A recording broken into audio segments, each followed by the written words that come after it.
Ambassador Luisi Debaca as our speaker, and really look forward to this as an opportunity to deepen our commitment to overcoming trafficking and modern-day slavery, as well as doing some really serious, effective strategizing to eradicate this evil. Next slide. So here we are. We will open with a couple of comments from myself, and then we're going to turn to Julie Tanner from CBIS, and then Rahel Khan-Troster from Rabbis for Human Rights. We will also then go to, after that, to the ambassador, where he'll give his presentation, and then to our question and answer period.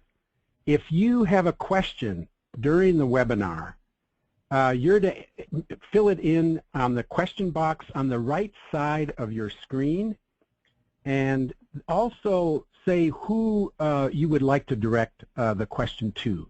I'll repeat this a little bit later as we get to that section, and then after that we'll look at 3 key actions to address slavery, and then finally wrap up by 2:30 Eastern. So welcome to the participants and to the sponsoring organizations.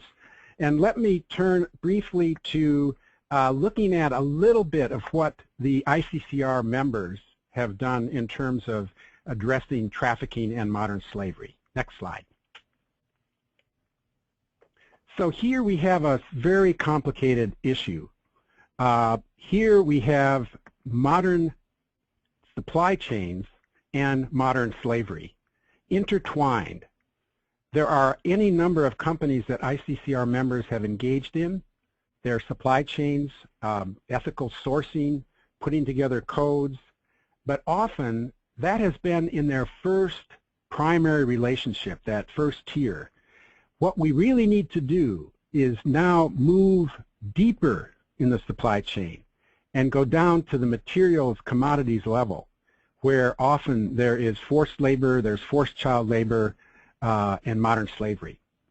So ICCR issued an investor statement in June addressing this issue, calling on companies to put in place policies, but also to work in partnership with others. And one example is the Uzbek Cotton Coalition that includes the State Department's Democracy, Labor, Human Rights Office. It includes a range of other governmental offices, trade associations, some 80 companies now that have pledged to stop purchasing Uzbek cotton, as well as human rights activists and investors. And this kind of collaboration, we think, has tremendous potential in other sectors as well as we address modern slavery. Next slide. But really the ICCR, with its human trafficking working group that deals with modern-day slavery in various forms, it began really engaging the hotel industry. A member looked at the issues around Marriott in Costa Rica and recognized that they didn't have a policy related to commercial sexual exploitation of children. So ICCR members engaged, filed a resolution with the company, engaged them until they developed policies. And we're strongly encouraging companies in the travel and tourism industry to really adopt the ECPAT code, which really addresses policies, the contracts of the company, training of personnel, and importantly, public reporting. One of the things that we've developed just recently is Celebration Without Exploitation, a toolkit for planning trafficking-free sporting and other events that ICCR published this month. This, we hope, will help others to address the issues of modern slavery and commercial sexual exploitation of children at events like the London Olympics. Next slide. So Julie Tanner, who has been a strong leader, who works as Assistant Director of Social Responsible Investing for Christian Brothers Investment Services, a very strong leader of ICCR, is a part of the leadership team. And Julie, we'd love to hear from you. Great, thank you. Christian Brothers is an investment advisory firm with over 30 years of experience investing for Catholic institutions, and each year we engage extensively close to 40 companies to encourage excellence in environmental, social, and governance performance. And for the past 3 years, we've concentrated on hotels and their role in eradicating child sexual exploitation. While not responsible for these crimes, the lodging sector can play an important role to ensure their premises are not used for these purposes. In 2010, the World Cup Soccer Championship presented an excellent opportunity to demonstrate to hotels our concerns as 250,000 people arrived in the country. Next slide. Letters sent to hotel CEOs were signed not only by faith investors, but also by 300 faith organizations worldwide. Many thanks to those of you that joined the letters that asked hotels to sign the code, that asks hotels to do such things as create a policy, train staff to be observant to potential victims, and to report incidents. Carlson, whose brands include Radisson Hotels, trained all their South African staff using materials like the training poster on this slide. At last year's Super Bowl in Texas, faith investors again stressed staff training to hotels, and in our press release, Ambassador C. Debaca said, a comprehensive anti-trafficking approach includes reducing demand for commercial sex by engaging many stakeholders. Changing a boys will be boys culture requires that business owners, sports fans, and tourists will be willing to stand up in traditional arenas such as the bachelor party, the business trip, and yes, the Super Bowl to call out and report trafficking. In preparation for the 2012 Olympics, investors will again be calling on major hotel companies as well as Olympic sponsors to take action against human trafficking. Next slide. In addition to engaging companies, investors have also used their influence to support important legislation. For example, the recent California Transparency in Supply Chains Act will require 3,000 major retailers and manufacturers to report steps they're taking to eliminate trafficking from their supply chains. Be sure to check the websites of your favorite companies starting January 2012 to read how they're auditing suppliers and certifying that materials incorporated into their products comply with trafficking laws. You'll see on this slide a new guide released by Christian Brothers, ICCR, and Calvert Investments last week encourages companies to go beyond compliance with the law and create a broader strategy to eliminate human rights abuses in their supply chains. Together, faith-based organizations and investors will continue to hold companies accountable and encourage good practice. Next slide. Thank you, Julie. That was very, very informative. And now Rabbi Rahel Kahn-Troster is going to describe the work of the Rabbis for Human Rights North America. Rabbis for Human Rights has been a strong ally of ICCR, and we have begun to work more and more together, and we look forward, Rahel, to continuing this partnership after this webinar as we move to really have an interfaith impact on this issue. Rahel. Thank you, David. And I really would like to thank ICCR, who from the beginning when we began working on slavery a couple years ago has really been a tremendous partner and resource for us. Next slide. Rabbis for Human Rights North America is an interdenominational organization of rabbis that acts on the imperative to respect and protect the human rights of all people. We are probably originally known for most people for our work on national security and against U.S.-sponsored torture. We also work on solidarity with American Muslims.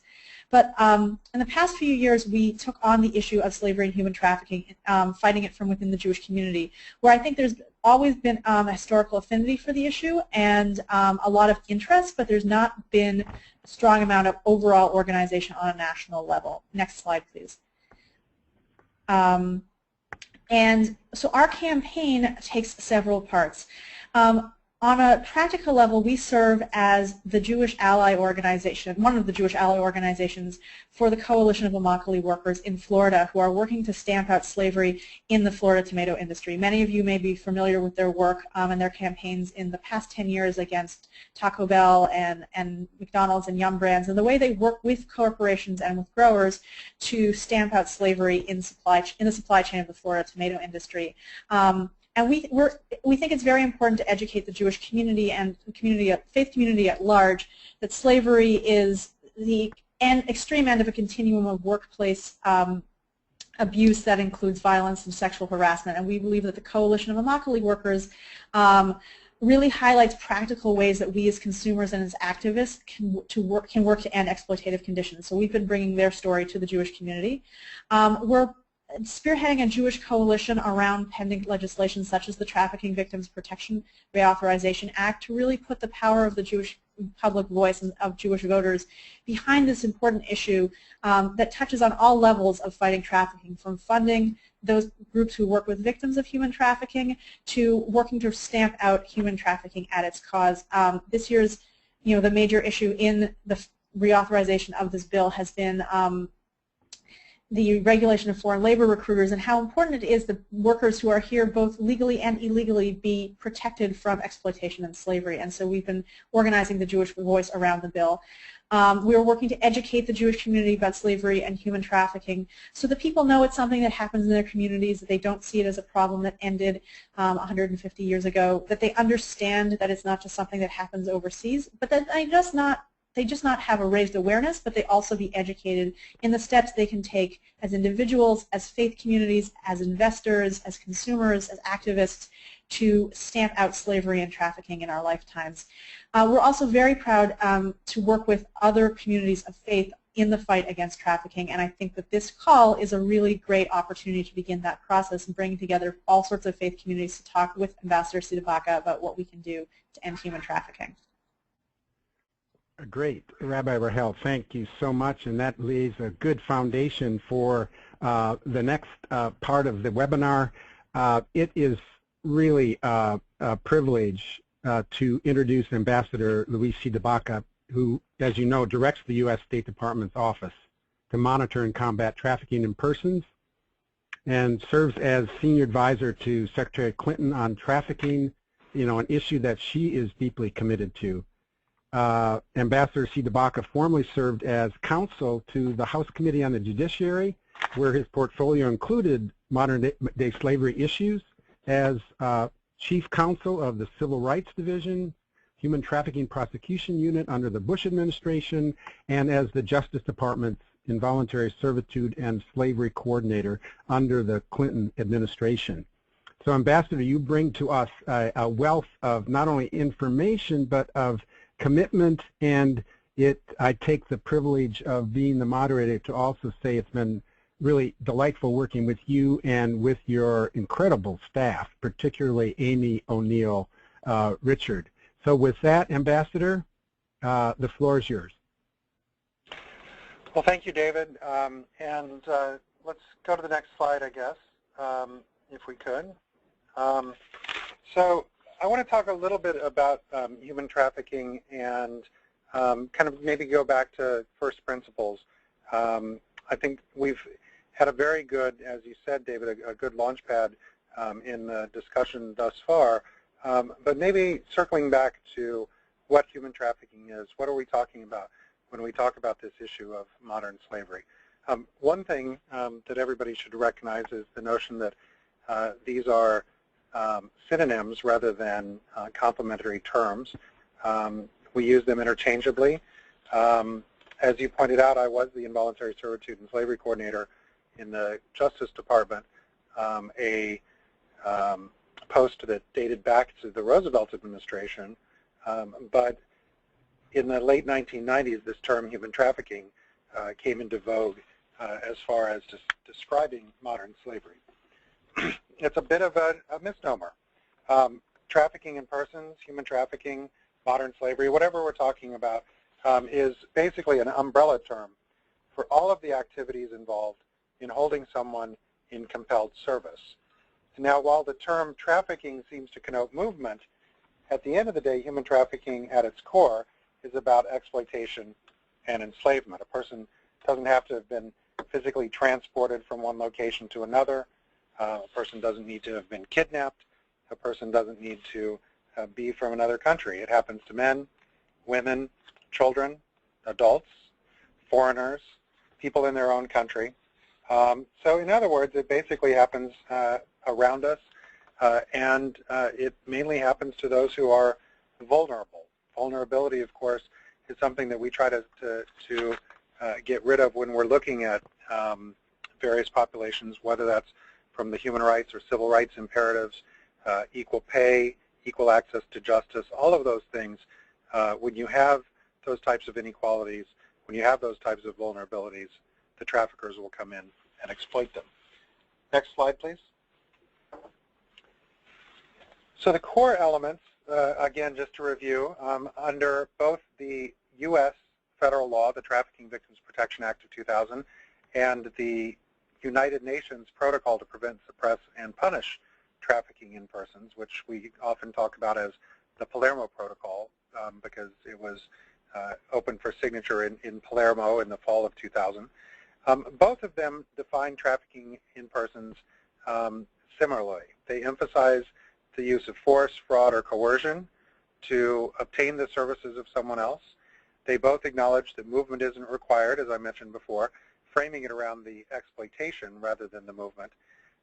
And both of them are structured around this concept of what we call the 3P paradigm: prevention, protection, and prosecution, being interrelated and indivisible if one is actually going to fight against slavery in the modern era. Next slide, please. So the Trafficking in Persons Act of 2000, the TVPA, created a number of structures. First of all, it updated the post-Civil War anti-slavery statutes in the United States to be able to look at some of the types of vulnerabilities that we were coming to understand more through the domestic violence and sexual violence movements. But it also put some structures in place within government, and one of those is the office that I am now the ambassador at large for, and that is the Office to Monitor and Combat Trafficking in Persons. In our office, which has about 50 people, we lead the U.S. global engagement on human trafficking, partnering with foreign governments, international organizations, and civil society to develop and implement effective strategies for combating slavery. And we use this 3P paradigm that I mentioned, the prevention, protection, and prosecution, with a kind of a unofficial 4th P that Secretary Clinton brought in when she came in as Secretary of State in 2009, which is this notion of partnership. It really is what allows us to deliver on the 3P paradigm, is that notion of partnership. Now, we also each year put forth the annual Trafficking in Persons report, which folks may be familiar with. But in fact, I think that's what, for a lot of actors in the field, that's what they know this office for. But perhaps equally important, if not even more important, is the role of the Trafficking Office, what we call GTIP, in doing the interagency coordination that's so critical for this fight. Can we go to the next slide, please? Now, each year, the Cabinet gathers to discuss this. Everyone from the Attorney General to the head of the FBI, the Secretary of Defense, to the head of the Equal Employment Opportunity Commission. That's, I think, a very key part of our fight, is this notion of what, when we talk to other countries, we would call the interministerial working group. The idea that the traffickers find and exploit the differences in jurisdiction amongst the various agencies. So, for instance, if you have a labor department in a country that is only looking at civil penalties and is not linked up with the Ministry of the Interior, or here we call that the Homeland Security Department or the FBI, if the Labor Department isn't hooked up with those more hard-edged enforcement arms, the traffickers, especially the labor traffickers, will simply write off the cost of labor enforcement as part of the cost of doing business, therefore falling down on the 3rd P of prosecution. And so what we seek to do at the interagency level here in the United States is to close those gaps, to make sure that our friends over at the EEOC or National Labor Relations Board or Department of Labor have good and robust ways to communicate and to fight trafficking together with DHS or the FBI, that the Justice Department and the Defense Department can work together on contracting issues, that the Department of Agriculture can look at the commodities that are coming in. All of these types of things harnessing the power of the different parts of the federal government. And government is important. Only government can arrest a trafficker. Only government can grant legal immigration status to a victim who's from another country. Only government can release a child prostitute from criminal liability for what she was forced to do. And so we need government to be held accountable. Really what I should be saying is you all need to hold us in government accountable. But it's not simply a one-actor game. It takes much more than just governments working on this. It takes a societal change, a cultural change as well, but everyone bringing their own power to bear. If we could go to the next slide, I'd like to talk a little bit about partnerships.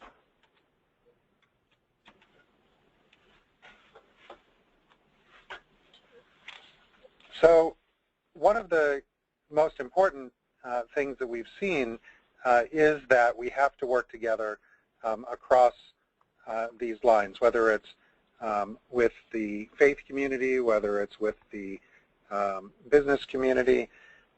At the end of the day, we see groups like ICCR, like Rabbis for Human Rights North America, and others as great ways to build coalitions. At the end of the day, it's everyone coming together, kind of like what we've seen with the Business Coalition Against Trafficking. Some of its respective corporate members, including Manpower, LexisNexis, Carlson Companies, The Body Shop.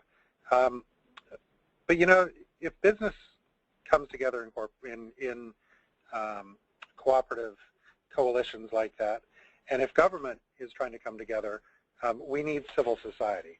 And I think that that can be civil society both in the faith-based sphere, but it can also be civil society in the academic sphere, in everything as local as the folks that come together to raise money for a shelter. But at the end of the day, there's part of civil society that we often don't talk about, and that is the small businesses, the medium-sized businesses, the folks who can give someone a job.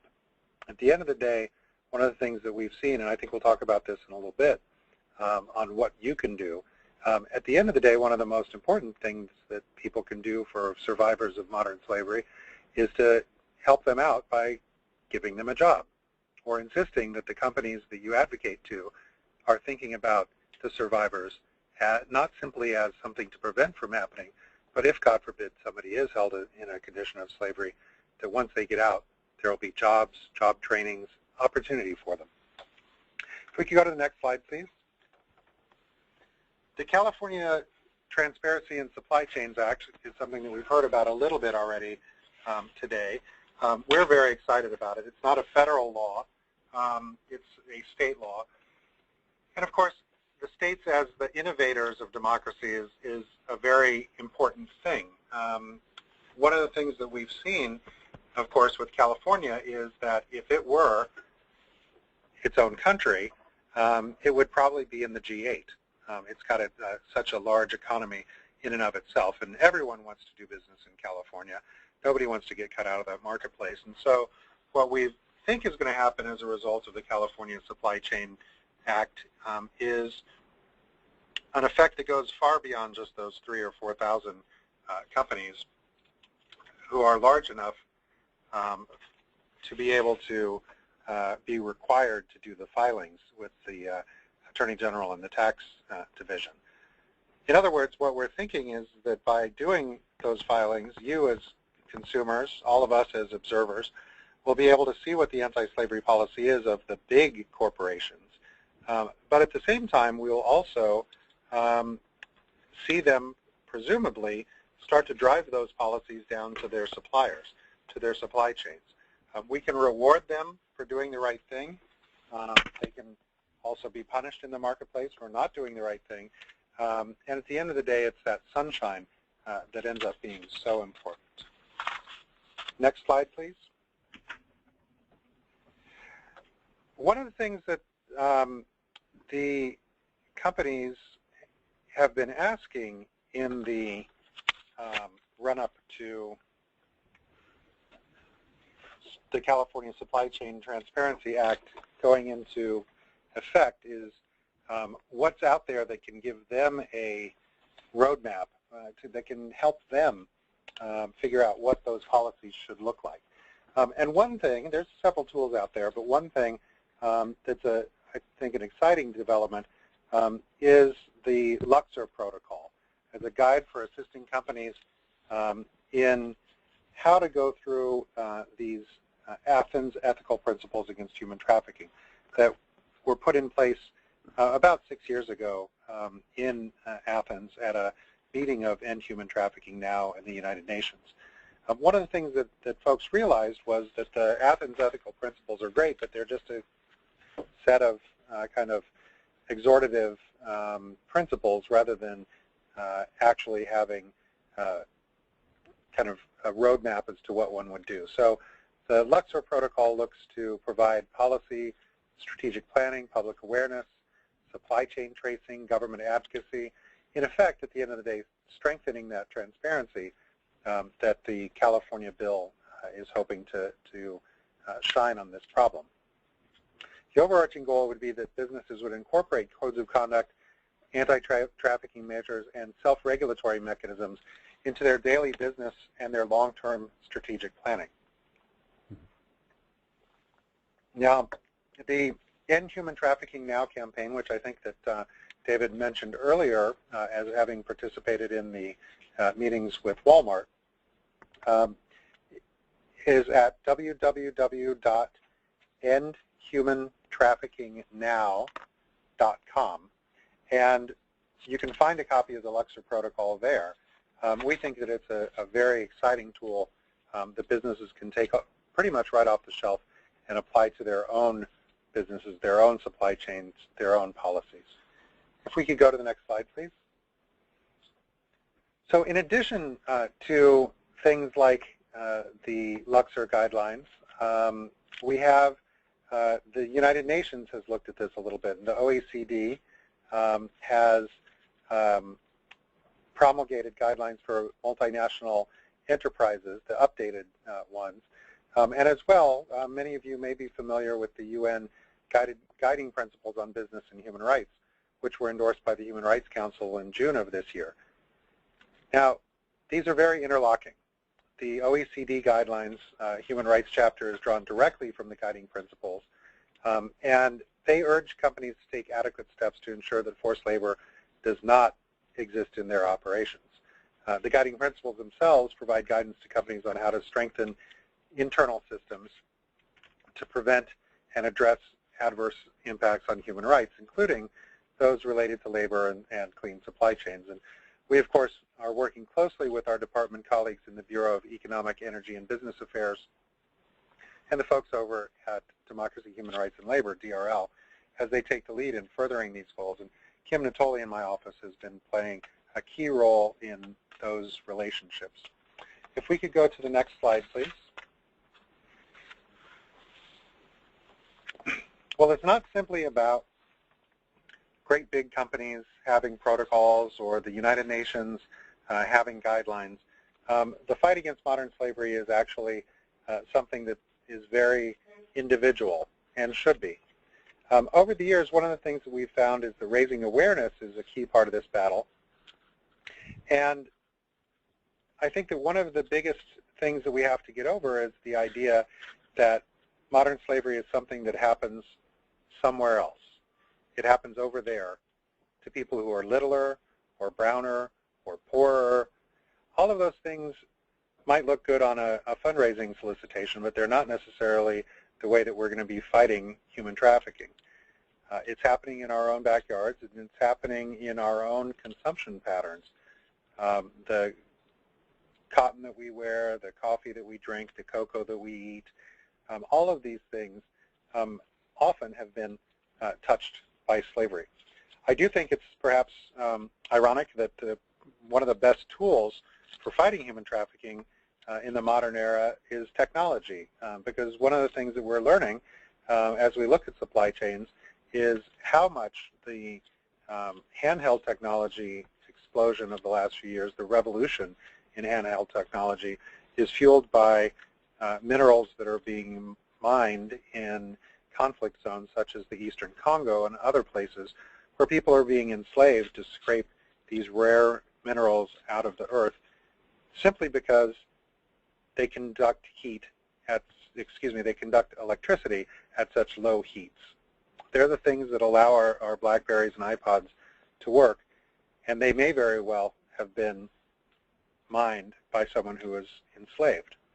The best way to offset the fact that you may be carrying a little bit of slavery around in your purse or in your wallet is to fire that thing up and take the 8-minute interactive Slavery Footprint survey, www.slaveryfootprint.org, a tool that was created with a grant from this office by the Fair Trade Fund. What we're looking at is the notion that people can, much like with carbon footprints, people can take a look at their own consumption patterns, the way that they're living their life, what products they own, what products they like, and then figure out how many people are actually in bondage around the world in order to maintain their lifestyle. You know, I fight slavery for a living. I was asked to do so by Secretary Clinton and President Obama, and one would hope that I would have an exemplary story to tell on how much slavery it takes to fuel my lifestyle. And when I took the Slavery Footprint survey, it came out to about 84 people around the world held in forced labor, held in slavery in order to sustain the lifestyle that my wife and I lead. And I think that that's a bit daunting. But as with any good diagnostic tool, it's not enough simply to get daunted and then to just give up, because you know, we're not living in caves, and we have to be out in the world. And this world is a globalized world with different and long supply chains. And so one of the things that the slaveryfootprint.org application does is give suggestions and opportunities where the participants can actually bring down their score, basically an offset type of situation. I think that one of the things that's exciting about the Slavery Footprint application is that it will enable people at the point of sale to let the companies know that they actually care about human trafficking, and they're thinking about what the company can do, that they want to know what the company can and should be doing. And it really comes down to what you yourself do. Next slide, please. The idea of what can I do? This is not a new fight. We know how to fight this. We've fought it before when it was legal. Now it's illegal, and we have to fight it on a different playing field. As individuals, we can pay attention to our surroundings.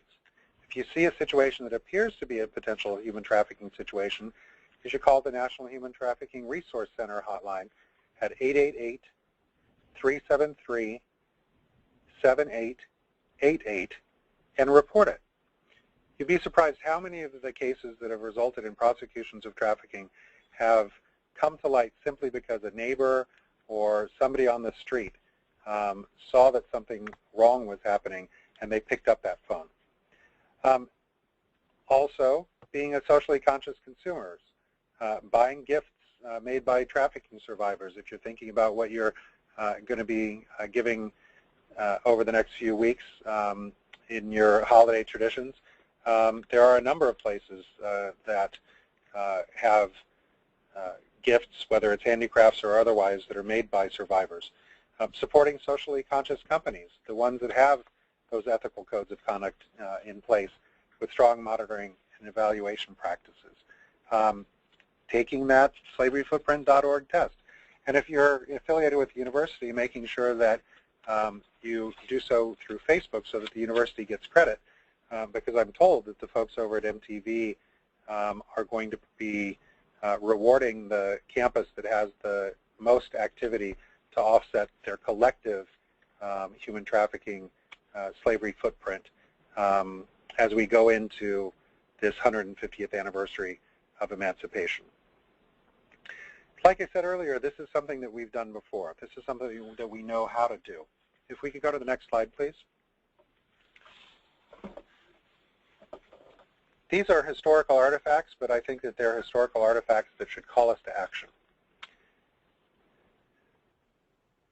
Mrs. Henderson, the seller of sugar in Peckham, part of London, in the early 1800s, recognized that there was a price premium for selling sugar that she could certify, or at least claim, was slave-free. And even the paraphernalia, the sugar bowls themselves, so that people could put those sugar bowls on their tables so that their friends would know that they were giving them slave-free sugar. Some of you may remember the movie that was made about the life of William Wilberforce, Amazing Grace. And there's a wonderful scene in that movie where two girls are walking on the street and they see a shop owner putting up a sign that says, "We do not sell sugar made by slaves." And they turn and they go into the store. And that's really what we're asking at the end of the day. Just as it took a partnership of the religious community, the political community, and the consumers to make slavery illegal, to make the promise to the world of emancipation, whether in Britain, whether in the United States, whether in Brazil, all over the world, just as it took those types of business, faith, and consumer advocacy, we can do that now. This next year is the 150th anniversary of emancipation in the United States. And it's very easy, I think, to get into the habit of thinking of that as a historical event, something that happened in the fall of 1862, something that kicked in legally on January 1st of 1863. But really what it was a promise to the world that neither slavery nor involuntary servitude shall exist. And that's a promise that we have to deliver every day. It's a promise that you need to hold us in government accountable for, and it's a promise that you need to make your own. At the end of the day, the pathway to freedom is long, and the pathway to freedom is hard. But the only way that we're going to get there is by walking on that road together. Thank you so much.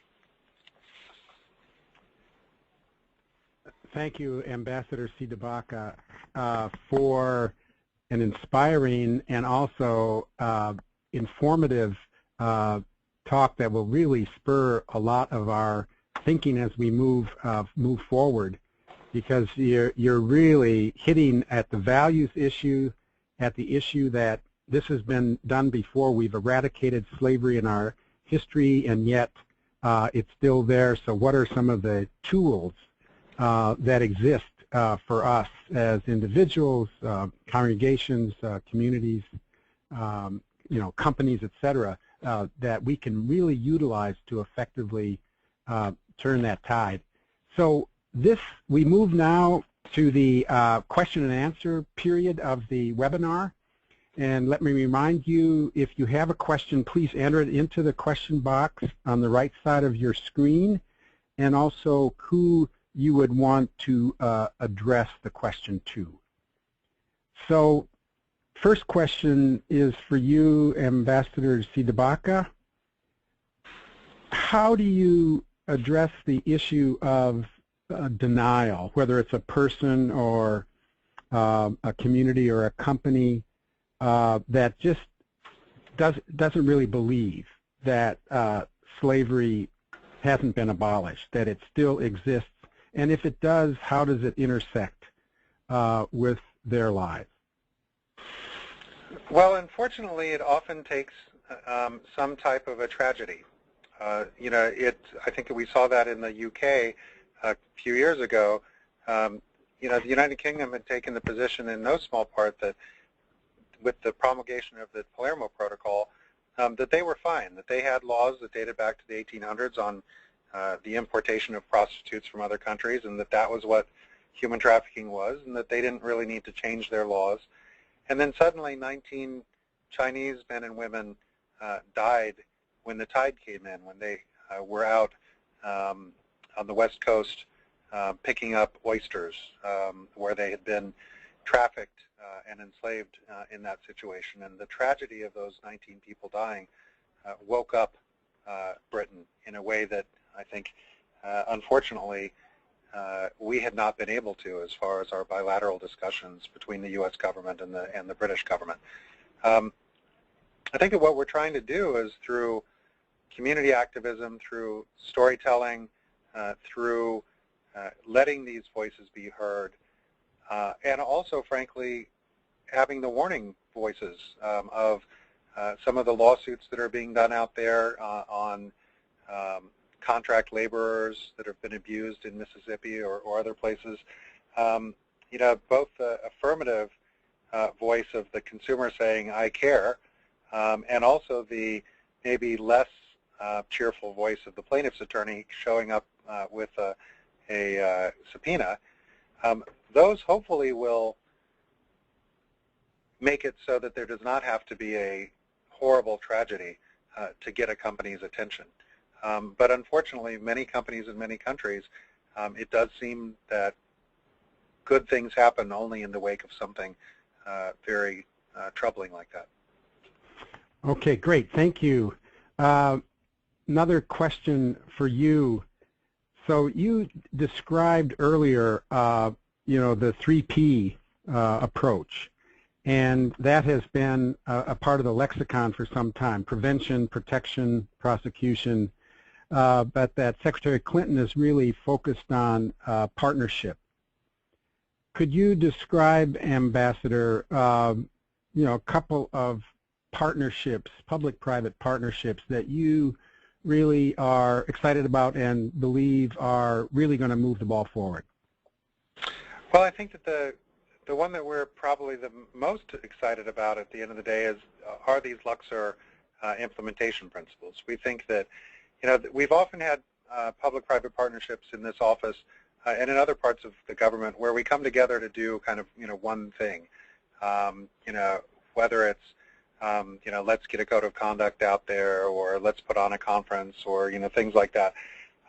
But the Luxor implementation guidelines, which we helped with, as well as the NGOs that were involved and the business communities, you know, that's actually something that lives on long after we, you know, have a gathering on it, or long after we have some type of a public commitment between the Obama administration and the outside world. And so, you know, we think that the business principles that are articulated in there are a very strong public-private partnership. But, you know, what I would like to see us move to, and of course funding is always problematic, you know, is the notion that there's enough players in this space from the philanthropic side. You know, most of these big companies, for instance, don't just have their business side, they also have their foundation side. And, you know, as they start to do work in their supply chain, as they start to do work on their own codes of conduct, having their foundation side start to raise money for the shelters, start to raise money for aftercare, insisting on you know, ways to have you know, a legal clinic at the local law school that can help victims of trafficking. You know, all of those are things that a motivated foundation can help endow, and I think that that's one of the things that we recognize that we need to be doing a better job of calling the foundation world's attention to some of those opportunities in this space. Okay, great. Thank you. There are lots of questions and probably not enough time for every one, but one here person is asking about, on the local level, there seems to be a growing grassroots effort to focus on rescue and treatment, which seems a bit like spitting on the fire. What is the best way for a small local group congregation to approach this problem from a place of prevention that might actually feel more substantive? Well, there's a time for checking the batteries on the smoke detectors, and there's a time for getting some water on the fire. And I think that, unfortunately, when we do see people who are in crisis, we have to respond to that. And I think it's the same things that our sisters who have gone through this with the domestic violence movement have had to deal with, is how do you do both? You've got people in crisis who are coming out. We need to find them. We need to stop the person who did that to them. And then we have to simultaneously try to put the structures in place to make sure that folks know that they're never going to be able to get away with this if they dare think about it. I do think that a lot of that kind of ex post facto work helps on the prevention side, because it starts setting up a ethos in a community where everyone knows that the community does not support this and is not going to take it lightly. So I can't overstate that at all.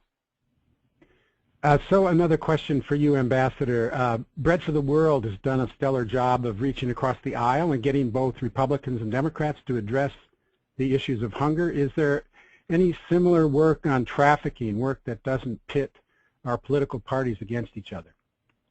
Well, human trafficking has been one of the probably most bipartisan areas, and I would encourage folks to weigh in with their representatives in Congress, both in the House and Senate. To be frank, of the four giants of this field who worked across party lines to get the law passed in the first place, Sam Gadenson, a Democrat from Connecticut, got beat in the year 2000. Chris Smith, his counterpart in the Republican side, is still in the House of Representatives. But with the tragic death of Paul Wellstone in the plane crash, and now Sam Brownback leaving to become governor of Kansas, we don't necessarily have that same core in the Senate as far as folks who are committed to bipartisan work on this. And I think that we've got some good leaders over there. They just need to hear from their constituents that you all want them to be working across the aisle. Okay, thank you. And here's a question for Julie Tanner. Some hotels, such as Choice, are individually owned. Therefore, they can be encouraged to incorporate ECPAT, but not necessarily follow it. It seems as though our job is to ask, educate, and make happen at the privately owned, Choice hotels on this issue. Is that correct? Thanks for the question. It's actually a very interesting one, because when we have been talking to companies, they have been, some of them that won't sign the code, have been using sort of as an excuse, oh, we're franchised. But in actuality, I'm very pleased to announce that Wyndham last month signed the code, and Wyndham has an incredible amount of franchised, or as you may say, privately owned properties, and they're able to do it. They have 7,200 hotels. So it's actually not necessarily a fact that you need to be, have all the hotel companies under one name. They can be privately, owned, because they're still under that company umbrella, and they still have that reputational risk associated with having that name of choice. So we have seen, with Wyndham, and as well also a number of companies that have signed the code, a number of hotels that are also privately owned. So in actuality, it's not really an effective reason to not sign that they have franchisees. I don't know if hope that's helpful in the explanation. And another question, Julie, while we have you here, do you see the initiatives directed at the hospitality industry also addressing hotel labor practices, like housekeeping staff, subcontractors, vendors? Are you looking at the labor policies and procedures surrounding, the industry, including cruise lines as well? Yeah, that's a good question as well. That is something that we're going to be moving into and talking to the hotels and hospitality companies about. We had initially thought to go in on the child sexual exploitation, and we now have, great engagements with many of the hotels, and we do plan to expand those discussions because you're right, these are key areas for us to talk to hotel companies on. When we look at, human trafficking, there are so many different ways we can talk to companies, and forced labor, child labor, contract employees are all things we're going to be talking to those companies about. And I think it's an important thing for us to move into. So we will include those issues in our future discussions with all those companies. Very important. Great. Oh, Ambassador, a question for you. As you look at the faith community, you really talked a little bit about this in your talk with us, the important role of the faith community. But if you were able to sort of prescribe a couple of things that you would really like the faith community and the interfaith community to step up and do to help eradicate slavery, any suggestions? Well, I think there's a couple. I think that one of the things is simply to turn inward for a moment. This is something that I'm very impressed with what Rabbis for Human Rights North America has done as far as putting together a Haggadah supplement for this year's Passover that basically allows folks in their own homes, in their own worship, to ground themselves and ground the fight against slavery in their own personal faith. I think that that's something that, we always say kind of to get out there and start doing things without thinking about the fact that, especially if we're harnessing the faith community, we need to be able to turn back to the Bible, to the texts and everything else. But then also, I think I come from a Catholic tradition, which is very much into the notion of the community and what the congregation together can do out in the world. And I think that that's something that we certainly see with things like the investment practices, or even under this slaveryfootprint.org. The ability to aggregate the collective footprint of an entire congregation, and then for that matter to challenge those guys on the other side of town, kind of in a race to the top. We always used to do that with, my parish in St. Cecilia's, when it came to the time for raising money for the canned goods drives and stuff like that. That friendly competition is not necessarily a bad thing. Okay, and also a question about the slavery footprint. The questioner is wondering if he's right in assuming that the Slavery Footprint website does not take into consideration whether or not one is already making responsible choices. For example, whether you purchase, garments using cotton clothing versus used cotton clothing versus new. I think that this 1.0 that's out right now isn't necessarily quite that granular yet, but my sense from talking to the designers, especially as far as the offsets are concerned, that those are things that they're wanting to be able to, first of all, they have to figure out what the algorithms look like, and then to be able to program into the system. And I think this may be the final question, Rabbi Rahel. In your experience working at the Rabbis for Human Rights North America, it's clear from your presentation you have a kind of a legislative strategy as well as a strategy like working directly with like the Immokalee workers. How do local congregations and rabbis, get engaged and involved in the kinds of ways that you're organizing on this issue? So I think there's a lot of ways to get involved locally. One is, I think, because there's local legislation happening, one thing that rabbis can do is they can reach out to a group like Polaris, who does a lot of statewide campaigns, and find out exactly what's happening in their state, and then they can actually go in support of that legislation. They can go testify. We had a rabbi who came to our conference last year in Washington, and he was from Washington State, and he got very interested in the work on slavery and human trafficking. He actually testified in favor of a bill in the Washington State legislature. And I think actually that type of legislation action is much more possible on the local level because there's so much going on and because people are much more interested in hearing from their local religious figures, then that voice gets heard more than it might nationally. I also think that there are the local task force on human trafficking that can introduce you to service providers who are working in your area. But I also would encourage people to really reach out to other social justice organizations. I mean, one of the reasons we work with CIW is because they don't just work in Florida, but they also have organized actions all around the country to take something that's happening in Florida and bring it home to our grocery stores.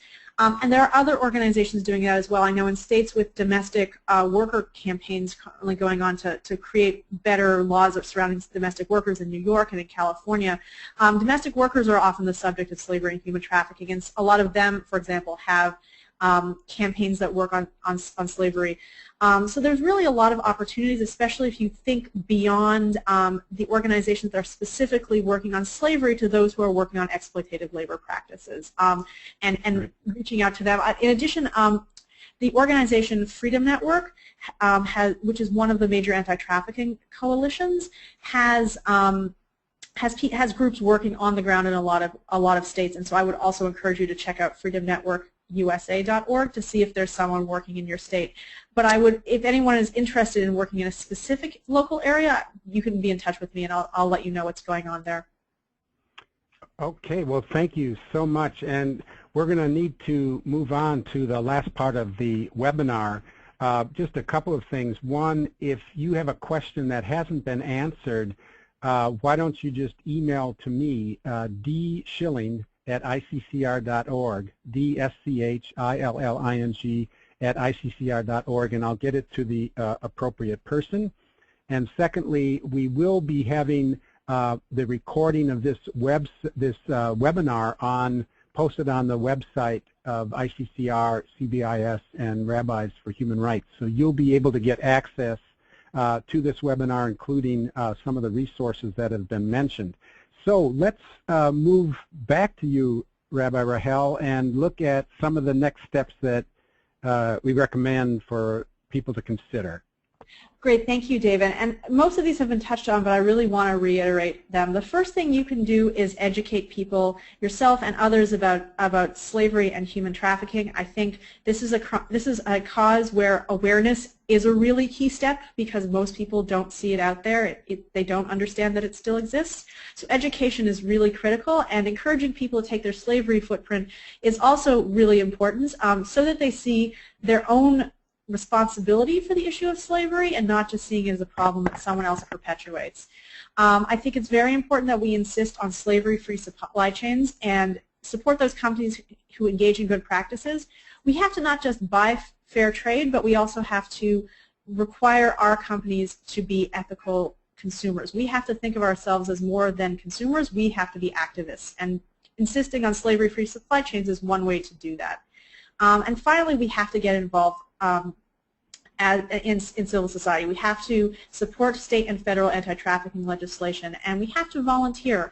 Many organizations are looking for people with specific skills, with pro bono skills, to help to work with survivors, and I think that that's also very important, to put a local face on a story that has global implications. Next slide, please.